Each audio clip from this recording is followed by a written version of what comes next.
Kaze mwene data muri kumwe na Apotre Rwema Ndamiye Kibibi, ndagira ngo usabe ukande subscribe niba utari wabikora kugira ngo uzajye ubona ibiganiro dutanga buri cyumweru. Imana iguhereze umugisha uryoherwe n'ibiganiro bikurikira. Bene data, reka nkubwire kandi murafashwa ntimutekereze ngo twazanye ikibaho ngo si ibingibi noneho ni ibiki. Reka mbanze nkubwire ngo uyu ni wowe. Muri iyi minsi nitwaje kwandika gukora uruziga. Uyu ni wowe kandi uyu nguyu ni umukristo.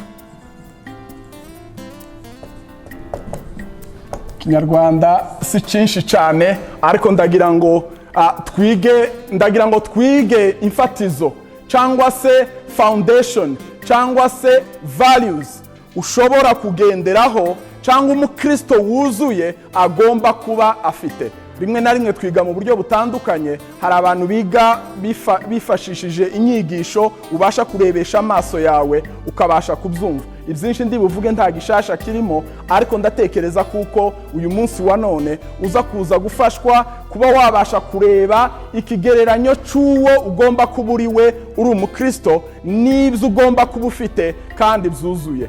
Bimwe mu byo ngiye kuvuga twamaze kubyiga, maze rero ndaza gusa kubisubiramo kuko nabyo byuzuza cya kigereranyo cy'umukristo uwagomba kuba ariwe. Hari ikintu twize inshuro nyinshi cyane, nubwo mperuka ahangaha imbere narakivuzeho.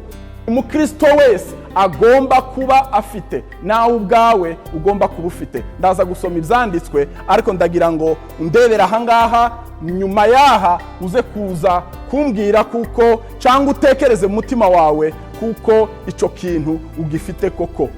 Ahangaha ni ugukizwa.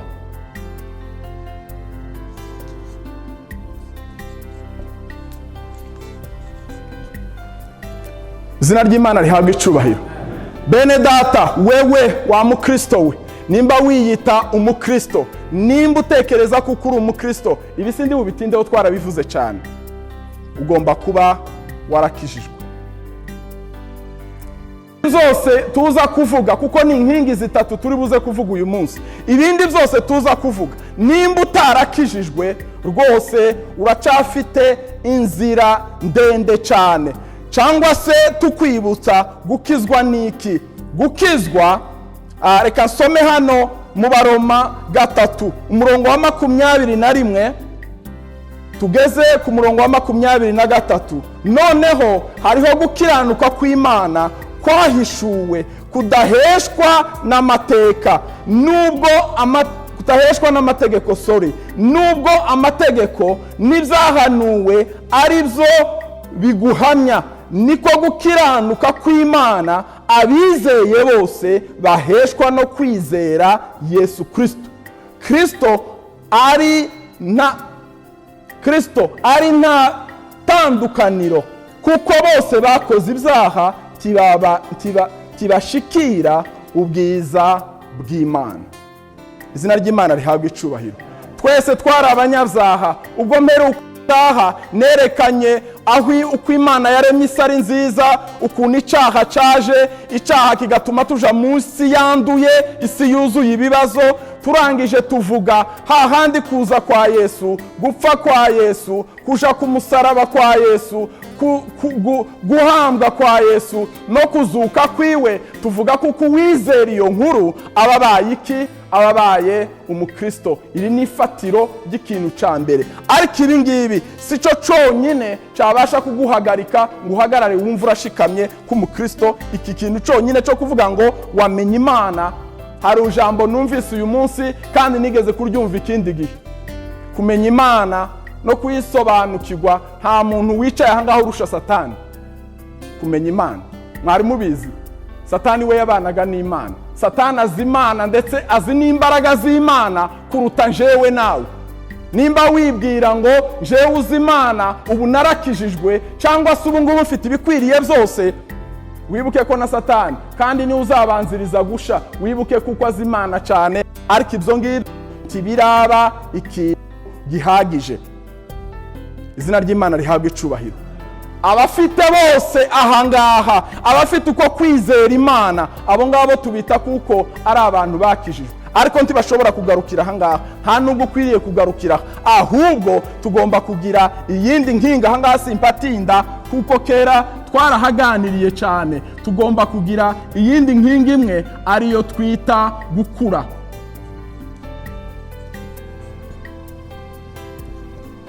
Tugomba kugira icyo bita gukura. Hari abantu bene data mwibaza, ukabyara umwana nk'uriya Brian, warangiza kumubyara wibuka uko yanganaga n'aya mezi 3 amaze. Ndibaza kuko Brian ubu nyine hari utuntu atangiye kugaragaza dutandukanye n'uko yari amezi umunsi yavutse, sibyo? Wenda niba yari afite amatama ameze gute yahindutse ukundi, nimba atararebaga simpanibuka aho abantu bazatangira kureba, ubu nyine wenda karareba, nimba atangiye wenda kuba yamenya kumenya ati uyu ni mama, uyu ni papa, wenda umunyamahanga cyangwa undi muntu utari uwo mu rugo ahageze abasha kumenya ko afashwe na nyina cyangwa afashwe n'undi muntu. Ariko ni agahinda gakomeye kuvuga ngo washobora kuba warakijijwe hano hambere, warakijijwe ugakizwa ryari, uvuga imyaka wakirijwemo. Jewe nza nibuka kuko nakijijwe muri 99. Ni imyaka myinshi ubu sinobasha kuyibara, wenda hari uwayibuka aho ngaho. Niba uko nanganaga muri 99 ariko ngana uyu munsi, ndibaza kuko hari ikibazo kinini cyane. Sinavuga gusa ngo ndacafite kumenya, ahubwo tugomba gutera intambwe, tugatangira kugira gute, tugatangira gukura. Mwene data, ijambo ry'Imana rikujeho amanywa y'uyu munsi wa none. Matayo 28 ni ijambo tuzi cyane twese, guhera ku murongo wa 18. Nuko Yesu arabegera aravuga ati, nahawe ubutware bwose mu ijuru ndetse no mu isi. Nuko nimugende muhindure abantu bo mu mahanga yose, mubahindure abigishwa, mubabatiza mu izina rya Data wa twese n'Umwana n'Umwuka wera, mubigisha kwitondera ibyo nababwiye byose. Bene data, kimwe mu byo tugomba gukora, iri ni ijambo Yesu yavuze arimo agenda aravuga ati, dore ngiye kubasigira mwebwe abigishwa banje, ngiye kubasigira assignment, nimugende, autorite yose narayihawe, ububasha ndabufite bwose bwuzuye. Mbahaye rero ijambo rimeze rica ngo, mbahaye mission imeze gutya ngo, mugende mwigisha abantu bose, nimurangiza mubigishe babashe gukura, bakure mu buryo bufatika. Reka nkubwire mwene data, nimba rwose ushaka kuba umukristo wujuje ingingo zose, wujuje fondasiyo y'ubuzima bwawe, ugomba kuba ari umukristo buri munsi waremwe n'Imana uhaye ukura. Hari uzi ukura akageza igihe atagikeneye gukura. Ngira ngo mu bantu ba Kingdom Minded Church, sogokuru niwe muntu ufite imyaka myinshi cyane, niba ntibeshe afite 85, sinzi niba ari uyirengeje uri ahangaha. Ariko se muribaza kuko adakura? Muribaza kuko atiga mu buzima bwa buri munsi? Ariga buri munsi. Ejo bundi yaransekeje, turimo tuganira mubaza ibyo amaze kwiga hano muri Canada, sanga amaze kwiga amagambo 3 y'Icyongereza. Uko kera afite iyindi ntambwe yateye muri kwagukura kwiwe, habe no kuvuga, habe no mu hejuru y'imyaka 85 yize, noneho amenya no kuvuga. Yaratangaye umunsi umwe yagiye muri bisi ngo yumva bavuze Icyongereza arakimenya. Yamavuga ngo uzi ko rya jambo batwigishije ngo ndyumvise shoferi ari, sinzi ukuntu yavuze, nimba yaravuze 1 cyangwa 3 abarabyumvise. Mwene data, gukura. Bwana asifiwe. Haleluya. Gukura ni ngombwa. Muri uko gukura kw'ijambo ry'Imana, mu byo dukora mu ijambo ry'Imana, hari ibintu bitatu shaka kugira ngo nkubwire ugomba kubuza ukora kugira ngo uri mu nzira yo gukura. Ijambo rya mbere ni ukwiga ijambo ry'Imana. Nimba wicaye ahangaha, ufate umwanya mwene data, uzajye wiga iri jambo ry'Imana kuva ku mutoya kugeza ku mukuru. Ntabwo wazambwira ngo utuye mu gihugu kibamwe amategeko, ariko ayo mategeko tushaka no kuyamenya. Reka nkubwire, muri iki gihugu utuyemo cya Canada, tiwagenda ngo utwarire imodokari muri Sansenike numara uvuge ngo ntiwari ubizi. uwo mugabo ntiwakubita umugore wawe ngo nibamara kukuzana uvuge ngo navuye muri Afurika ngo ntibari bugufunge. Nimba yahamagaye polisi barakubwira ngo itegeko ni itegeko, takiza kirihindura, biraguma ari itegeko waba urizi waba utarizi. Tugomba kwiga. Nta bundi buryo twasobanukirwa Imana tudasoma iri jambo. Nta bundi buhanuzi dushobora gutegereza mu bandi bantu ngo tugure amayinite duhamagare muri Afurika ngo tuvugane n'abahanuzi ngo batubwire ibyacu, kandi ibyacu byose bikubiye muri iri jambo Imana yaduhaye.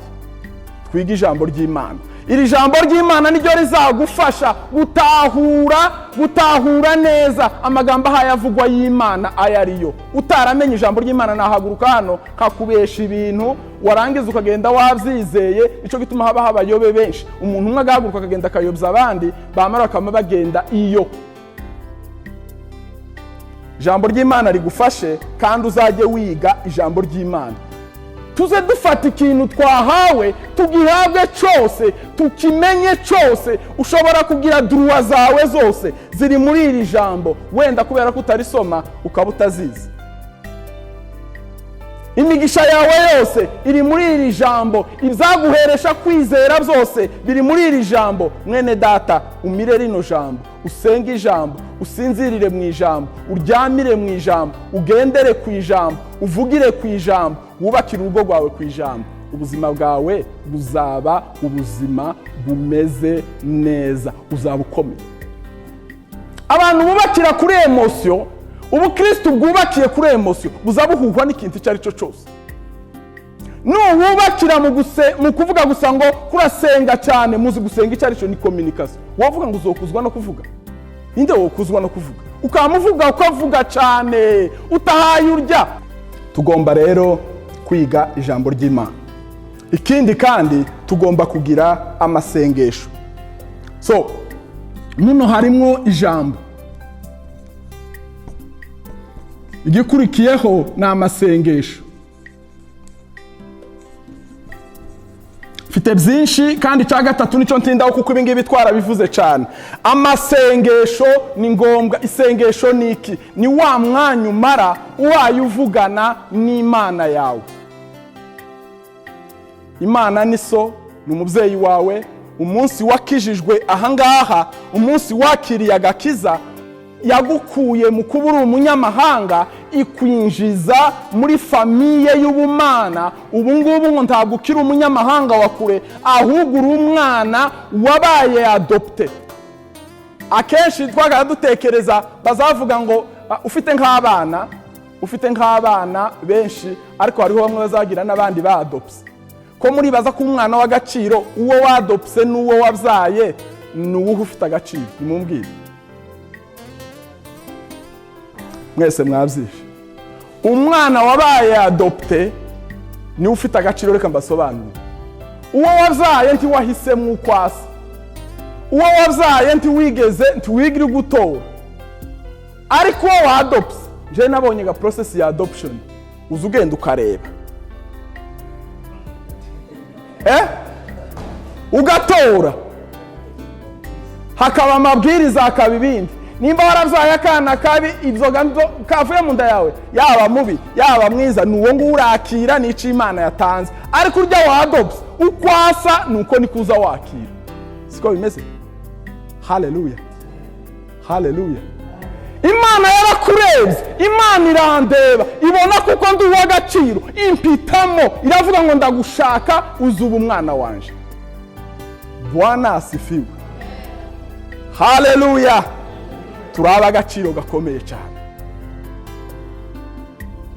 Muri wa mwanya rero, wa muntu wakuzanya akakugeza mu nzu yiwe, akakwita umwana wiwe, tuzi umuvugisha kandi tuzi umutega amatwi. Isengesho ni umwanya ufata ukumva kandi nawe ukabasha kugira gute kuganira nawe. Reka nkubaze mwene da wicaye ahangaha, uzufata umwanya ukaganira na so mu ijuru. Practically speaking, mu buryo bufatika uzuganira na so mu ijuru. Uza wicara ukamutega amatwi.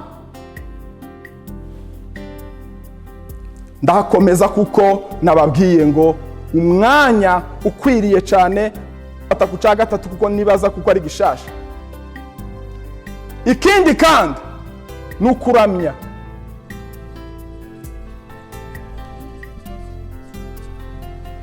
Ndibaza ko ari Ikinyarwanda cyandikwa hano.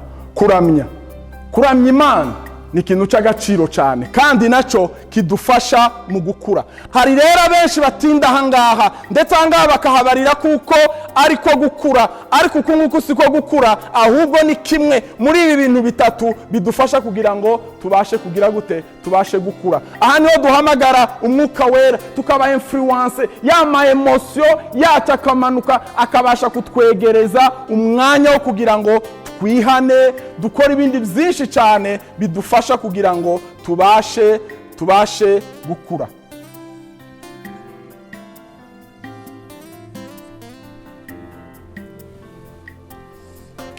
Ngiye kuvuga icya gatatu ari nacyo ndibuze gutindaho kuko kirimo ibintu byinshi cyane.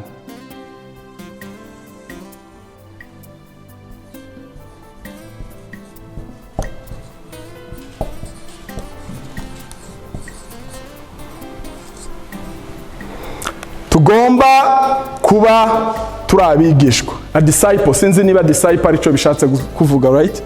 Yego. Tugomba kuba turi abigishwa. Ibintu bitatu rero: gukizwa, gukura no kuba umwigishwa wa Yesu.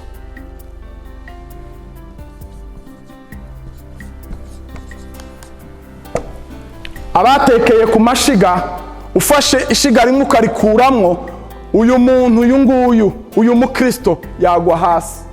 Uyu mukristo tiyabasha gushikama, tiyabasha kugenda, tiyabasha gukomera, tiyabasha kugera iyaja abaye adafite bino bintu bitatu. Abaye atarakijijwe ibyo don't even think, ntugire ikindi kintu utekereza nimba utarakizwa uje ku musaraba kuko aha ni kwitangirira. Aha kabiri, ugomba gukura. Nimba utarakura uragushwa n'ikintu icyo ari cyo cyose kije. Nimba utazawumva ijambo ry'Imana, ukubeshe wese arakubwira yama kugira ngo mugenzi wawe ni ku Imana imbwiye. Ibyo yabisomye hehe? Nihe ijambo ry'Imana ryo kwigisha kwanga mugenzi wawe? Nihe ijambo ry'Imana ryo kugira ngo kanaka karakwica, kanaka karakugirira nabi, ngo nurangiza ubigendereho? Aho ngaho wabikora gusa ari uko utakira ijambo ry'Imana rivuga kuko amagambo ava ku Mana yose ngo edifiya, aranezeza, arakomeza, ateza imbaraga. Murabyumva bene da?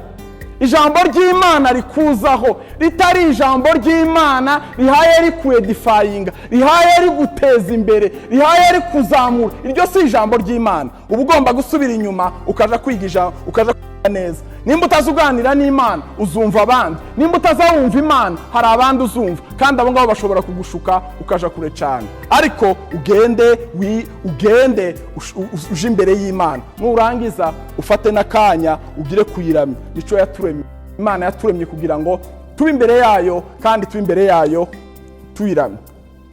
Kimwe rero mubyo kuba umwigishwa wa Yesu Kristo, naho ni hahandi twasomye hariya muri Matayo 28. Ariya magambo yose twasomye arimo byinshi cyane, ariko ndababwira ibintu bigeze nko kuri 5 cyangwa 6 biri muri iri jambo ryo kuba umwigishwa wa Yesu wuzuye. Ni ibiki ugomba kubuza ukora, ni ubuhe buzima ugomba kububayemo kugira ngo ube uri umwigishwa wa Yesu wuzuye. Numara uzuzuze mwene da, kandi nta kindi kiguzi, nta kindi bigusaba, ukuye gusa kuvuga ngo ngiye kubipratika. Yarabiguhaye nimba warakijijwe, nimba uzusoma ijambo ry'Imana, nimba uzusenga, nimba uzuramya, ufite ubushobozi bwo kuba umwigishwa wa Yesu Kristo, kuko iri jambo rirangiranye na promese. Rya jambo twasomye kuri 28 rirangiranye na promese ivuga ngo ndi kumwe nawe iminsi yose kugeza ku mperuka y'isi. Ni ukuvuga ngo ntabwo ari wowe uzabyikoresha. Wamaze gukizwa, kuri murakura, nzabana nawe muri iyi mirimo uzakorera ahangaha. Aha ni mu buzima tubamo bwa buri munsi. Waramaze kuba umukristo, ubuzima ubayeho ese ukugiza umwigishwa wa Yesu Kristo cyangwa ntabwo uri umwigisha wa Yesu Kristo? Twumvishwe mwiki? Twumvishamo igambo bivuga ngo mugende muhindura abantu bo mu mahanga yose kuba abigishwa. Ijambo rya mbere, guhindura abandi.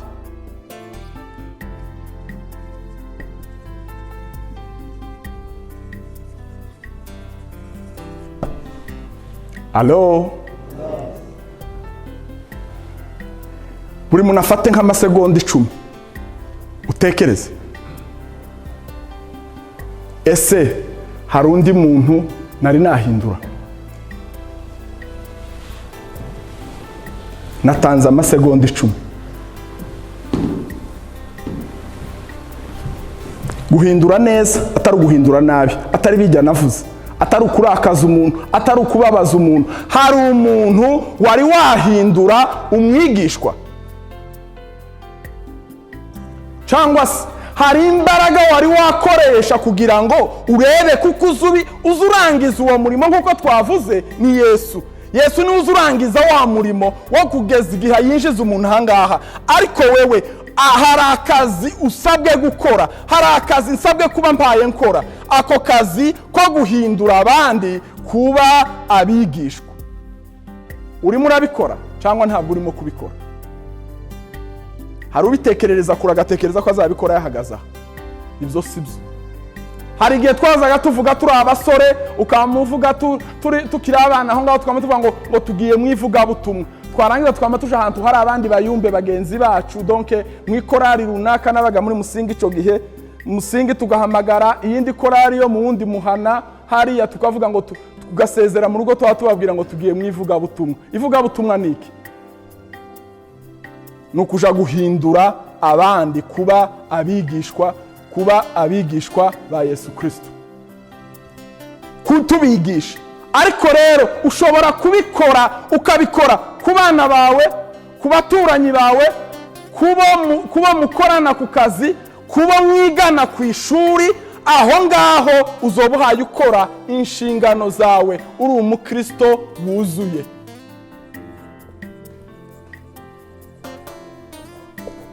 Tuvugisha ukuri bene da, kugira ngo menye ko ntahanivugisha. Ni bande bari ahangaha bifuza kuba abakristo buzuye? Kandi kabisa ukavuga uti iri jambo ko ndarikurikira. Utabifite nta kibazo n'ukuri. Ufite kuvuga ngo ndakeneye kuba umukristo wuzuye, Imana ibahereza umugisha. Kuba umukristo wuzuye nuko kimwe muri ivyo ngivyo tugomba kwigisha abandi kugira ngo babe abigishwa ba Yesu Kristo. Muri ivyo ngivyo tuvuga, hari ikindi nize kitaramara n'igihe kirekire cyane, kuko narabisomye nsanga nta pasiteri wanditsemo, nsanga nta apotre wanditsemo, nsanga nta wanditsemo, nsanga ari buri mukristo wese. Kuko turigisha abantu, twarangiza kubigisha ngo tukanababatiza.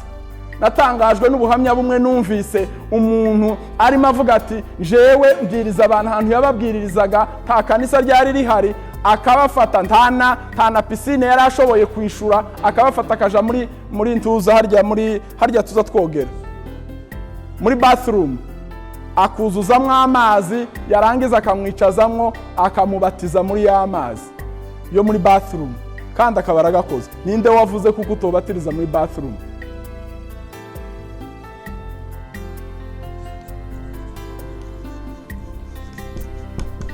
Ninde wavuze kuko ari na pasiteri wenyine ugomba kubikora? Tukabatiza inshingano zacu. Bwana asifiwe. Warangiza uri umwigishwa wa Yesu Kristo, ugomba kuzufata ifunguro ryera. Hari abo tuzatubona twagera mu mwanya wo gufata ifunguro ryera bagasohoka. Niki? Mukaze musohoka, kuko ni ikimenyetso kidufasha kugira ngo tuzajye twibuka ibyo Yesu Kristo yakoze ahangaha, kugira ngo agakiza kabashe kuza kuba akacu. Twakira ifunguro ryera. Bwana asifiwe.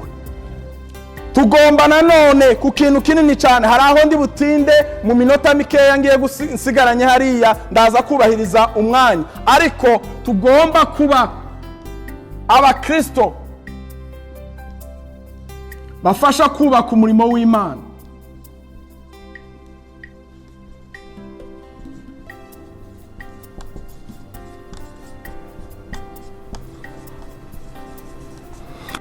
mu buryo twavugaga guhindurira abandi kuba abigishwa ba Yesu Kristo, ushobora kuba utabikoze direct wewe nkawe nguje ku muhanda, cyangwa ushaka uwo muturanye umubwirize, cyangwa ufata icapa uje kwibarabara. Hari umuntu umwe twaganira arambwira ati jewe mfite inyota yo kuzahagarara ku muhanda ngatora icapa nkagifata gutya ngakora ibyo ngibyo abantu bagakizwa. Well and good, nimba nawe uhawe bitekereza. Ariko nanone mwari muzi kuko ushobora gufatanya n'umurimo w'Imana kugira ngo benshi bagume bamenye Imana, abandi bagume bakizwe kandi batere imbere. Kimwe mu kuba umwigishwa wa Yesu Kristo wuzuye nuko ugomba kubaka umurimo w'Imana. Ugomba kuba uri muri kingdom y'Imana, ukaba mu murimo w'Imana, ugakontribute mu murimo w'Imana kugira ngo umurimo w'Imana ugumutere imbere mu buryo bwose. Umwanya wawe, ibyo ngizo sindi buzandike, umwanya wawe uzukoresha ute? Ubutunzi bwawe uzubukoresha ute? Haleluya, haleluya. Twubake umurimo w'Imana. Ese waba uri mu murimo w'Imana ukavuga uti ndi membre wa Kingdom Minded Church, cyangwa se ndi membre wa Release, cyangwa se ndi membre wa Goshen, cyangwa ndi membre wa Presbyterian, icace ariyo yose waba ubarizwamo, ubaye udakontribiwa muri wa mubiri wa Kristo, aho ngaho ubutahaye wuzuza kuba umwigishwa wuzuye w'Imana wa Yesu Kristo. Imana itugirire neza. Reka mbabwire mu buryo bunonosoye kandi buri clear, kuko ni cy'Imana iduhereza kugira ngo tubivuge. Hari abazaje kubivuga bati ibyo ngibyo abapasiteri ntibakazabivuga, nibo tuba twadukorera ibi ngibi. Hari akantu mperutse kubona kuri WhatsApp, ejo niho kaza gacaho, abenshi ngira ngo mwarakabonye.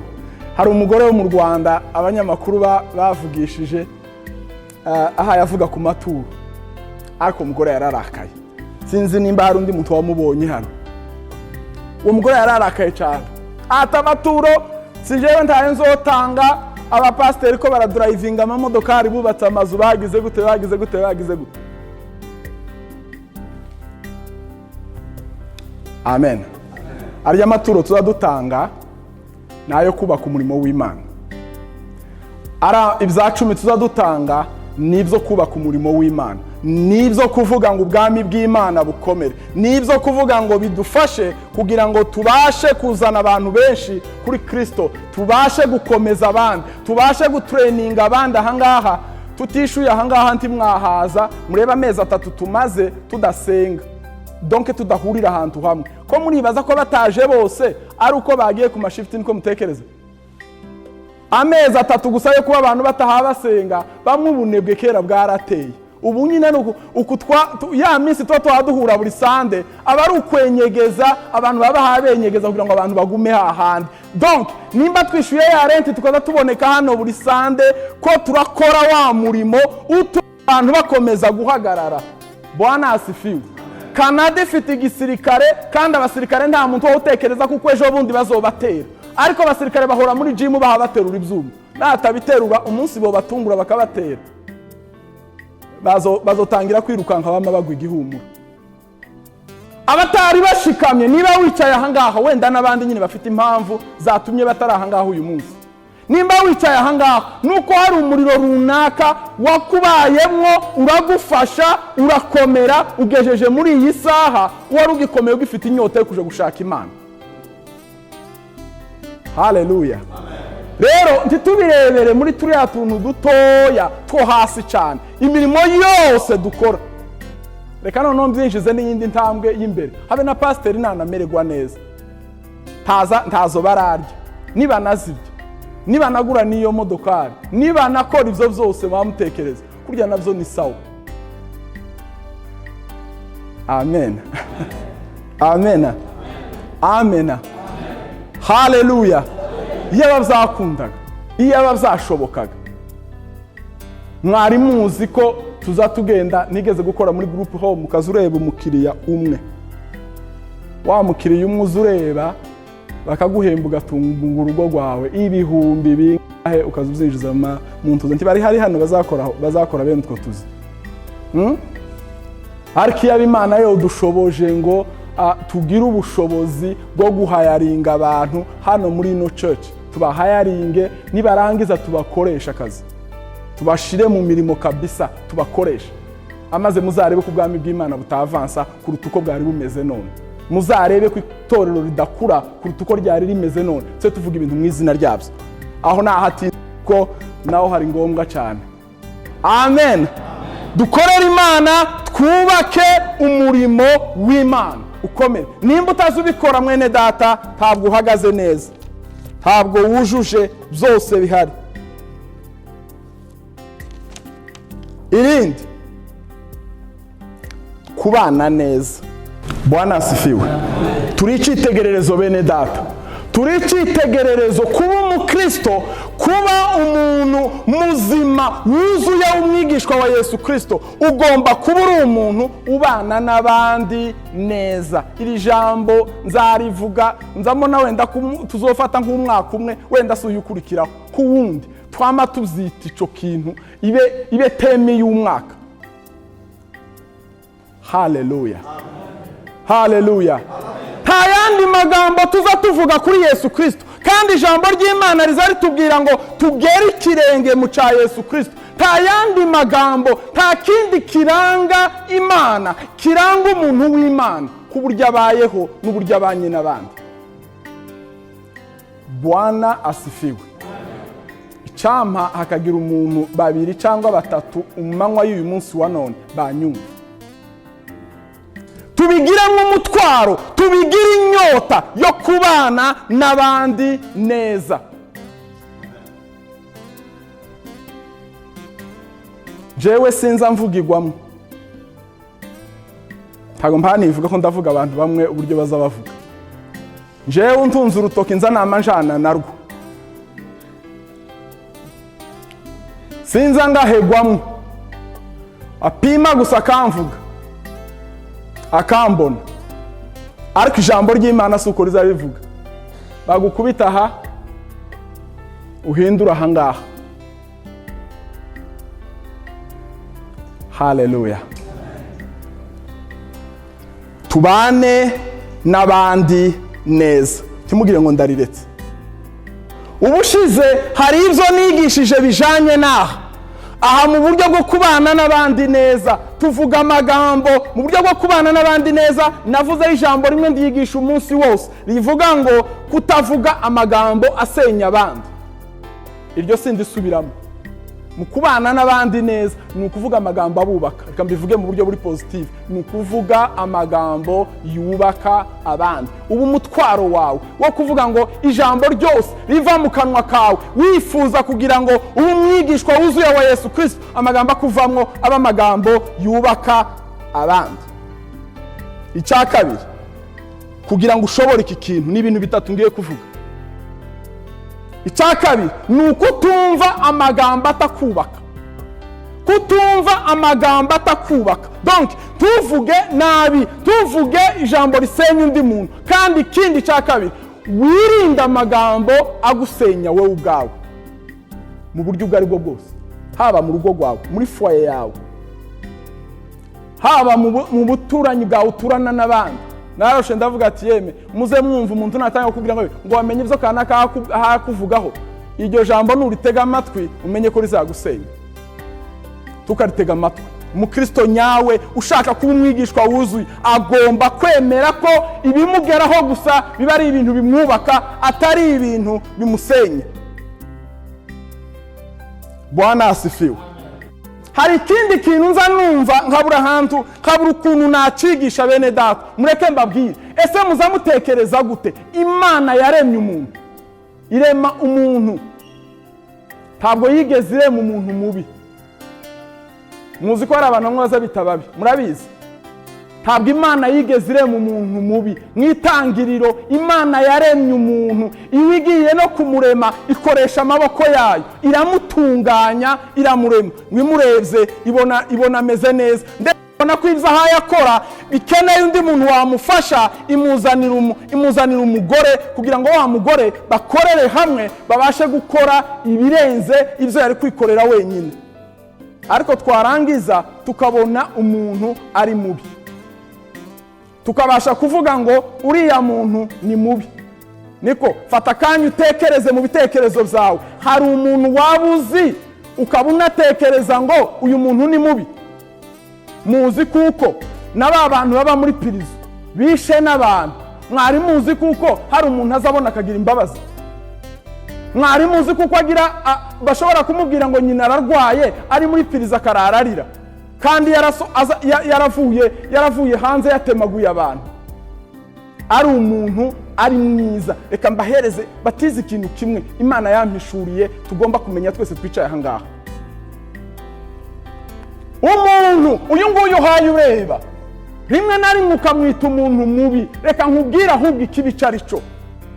Twaravuze ngo icyahinduye isi uko imeze, icyazanye ibibazo mu isi ni icyaha.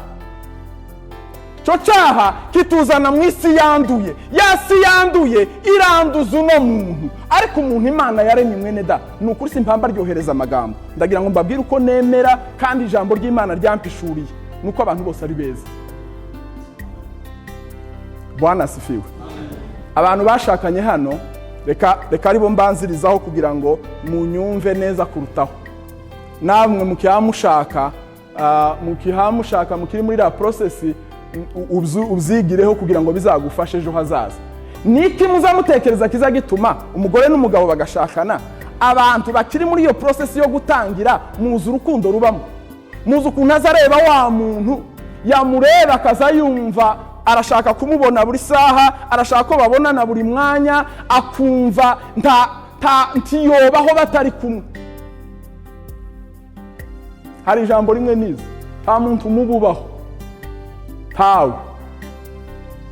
Kumuratangara, nta muntu mubi ubaho, ahubwo ikiza kibaho kiza gihindura umuntu ni Satani. Munyumve, si bya bindi tuzavuga ngo nawe siwe ngo ni Satani. Ntabwo ari byo mpamvu. Hari abaza bavuga gutyo ayashaka gusa ngo abone uko atambuka cya kiganiro, ariko hari ibindi ndetse hayamubaraho bwa bubi. Warangiza barya bashakanye, wazasubira kubabona kandi yazamwitegereza, kandi uko nukuri yazamwitegereza akazamabona akabona ni mubi bitabaho. Apana gusa mubi muzakora, habe no kwisura z'amaba mubi. Abashakanye murabizi, iyo uwo mwashakanye mufite nk'ikintu mutumvikanyeho, kuragira ngo za bindi wamukundiye byazavuyeho, hari aho byazagiye. Nimba ari ryazuru wabonye, nimba ari kwa kuguru na kwa kuboko wabonye na ryajisho no mu kanwa, hari aho byavuye, zamuvuyeho se biracamuriho. Ariko wamureba hari abaza bavuga kamamva arakubwiye ngo ni shetani. Shetani wewe wagiye gushaka shetani? Kurya ntababeshe abayabonye shetani, ariko shetani aba yabonye ni yindi tari wa wundi ahayabona. Imana itubabarire. Imana igufashije mwene da, Imana igufashije kwinginge mu buntu bw'Imana, ukabasha kureba umuntu nk'uwo Imana yaremye, ukabasha kwitegereza mugenzi wawe kuko Imana yaremye, uzobaho mu buzima butakuvunye cyane. Bwana asifiwe. Nico gituma kugira Yesu mu rugo rwawe, muri mariage yawe, kubana na Yesu biradufasha bikatugirira neza. Noneho aho kugira ngo ubone wa muntu wakunze, aho kugira ngo ubone wa muntu mubana, aho kugira ngo ubone wa muntu Imana yaremye, ukaguma ukareba ibyo Satani yamuzingiriyeho, warangiza akaba ari byo ubona. Ariko bijya Satani yamuzingiriyeho uzikiza kibizana ni byinshi cyane, kubera iyi si twavukiyemo yanduye. Mumbwire ikintu kibi muzi ku muntu mwanga, mbabwira ahantu gikomoka. Ikintu kimwe uzi kibi wanga ku bantu barunaka,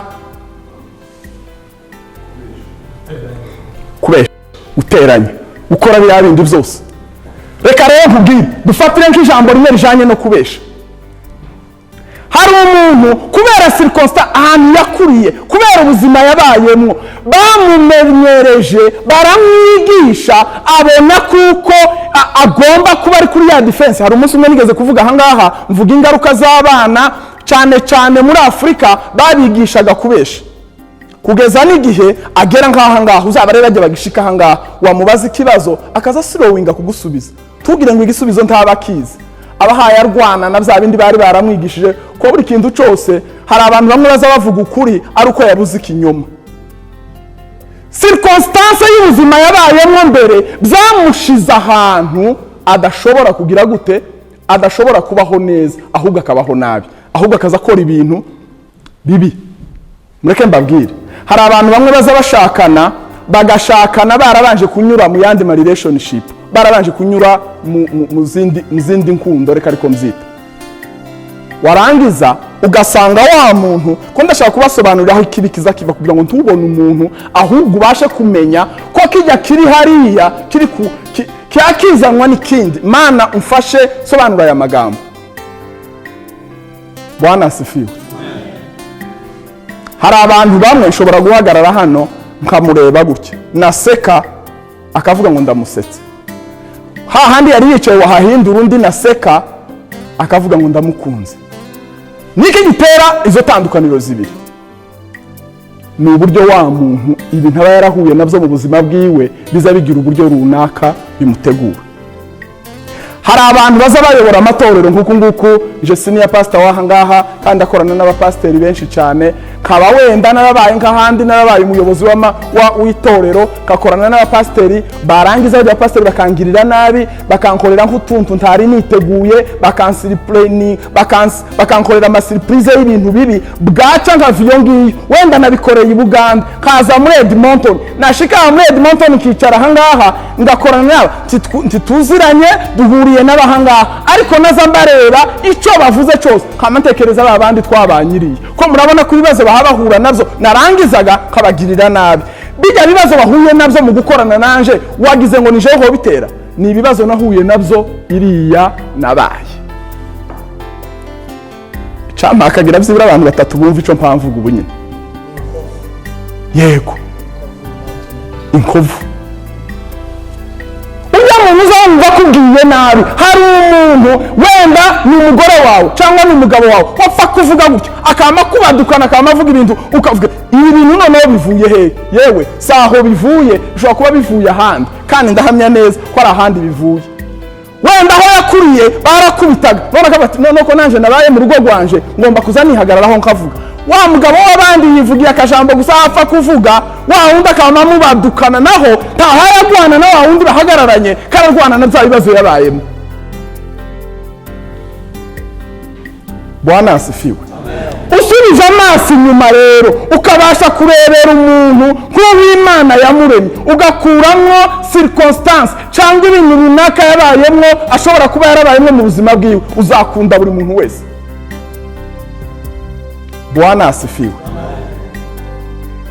Nubona umwana ukarangiza umwana runaka ukabona avugije induru kuri abarebara muri Sunday school, ukabona avugije induru ya screaminze aravugije induru, turere ngo niwe muhamuvugana hangaha, ashobora kuba avugiriza induru y'ikindi kintu cabaye ahandi,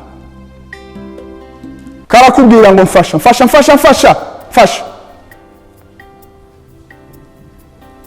Nurero wa muntu umugabo wiwe araje yagazaza saa 12 ashitse mu rugo saa 2, hari bamwe taco bibabwiye, ni muzima, ubuzima bwiwe bumeze neza nta kibazo yifitiye. Haba abandi akamuvuga ati uyu mugabo avuye mu bagore,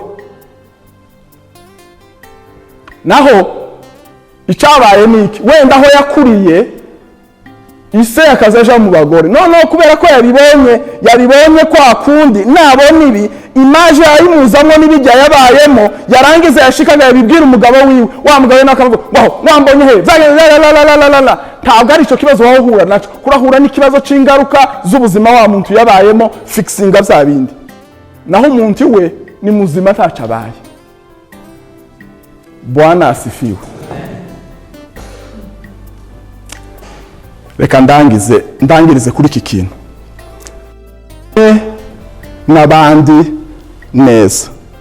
Umuntu Imana yaremye tumurebe nk'uko Imana yamuremye, apana ibyo twebwe tuhaturangiza. Nitwamara kumureba gutyo ama relationship yose,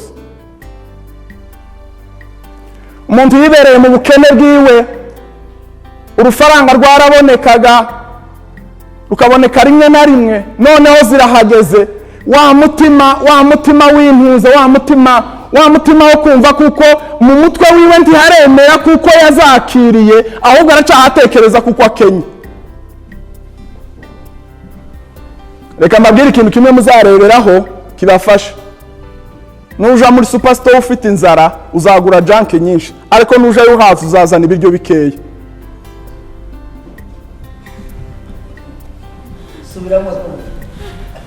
Nuja guhaha ufite inzara uzazana ibiryo bipfuye nabi cyane, bya bindi bya junk iri kuvuga ngo amabisikwi, za shokora na bijya bindi biryohera byose bidafite agaciro. Nugenda ufite inzara, ariko nugenda uhaza uzovayo utanaguze n'ibiryo bikwiriye, kuko kera uko umeze kuza kugufasha gukora ibyo ukora muri wa mwanya urimo uko umerewe.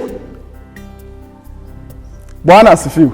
Wari wavugana n'umuntu urushe aza atongana nk'urushe, wavugana n'umuntu unezerewe mubaye munezerewe muri mu mwuka mwiza mumerewe neza, wa muntu iwe ukamusanga ibintu byose byoroshe kandi byose byagenze neza. Imana itugire neza bene da. Ako kantu Imana yomfasha buri muntu wo muri Kingdom Minded Church akakumva, akakakira, akamenya ko umuntu wese Imana yaremye ni mwiza. Bwana asifiwe.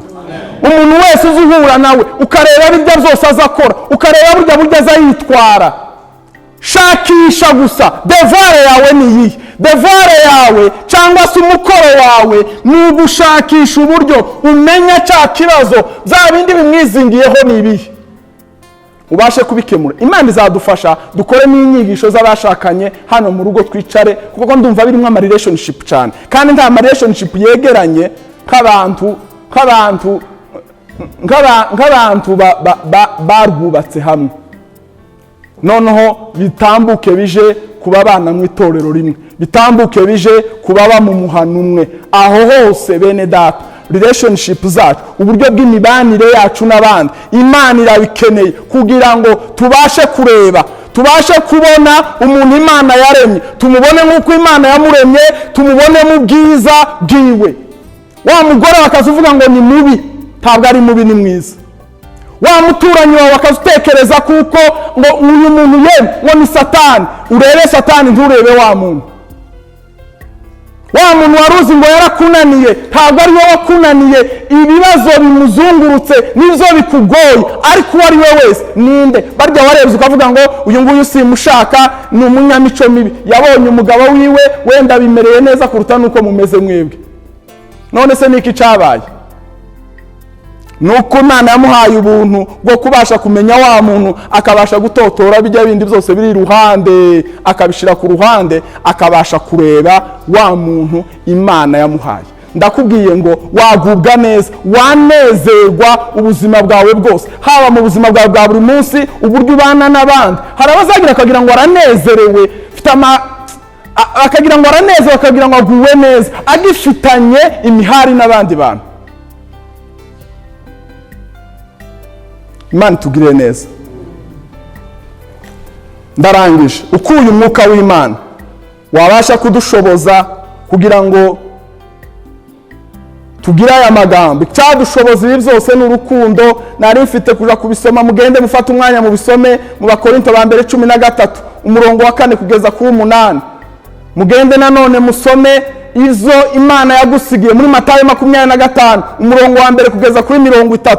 Mwumve amagambo y'Imana, icyo Imana itwifuzaho mu buryo bwo kugaragaza urukundo. Reka mzandike aruha uko pabino abyumve, kuko iri jambo ntiryosigara.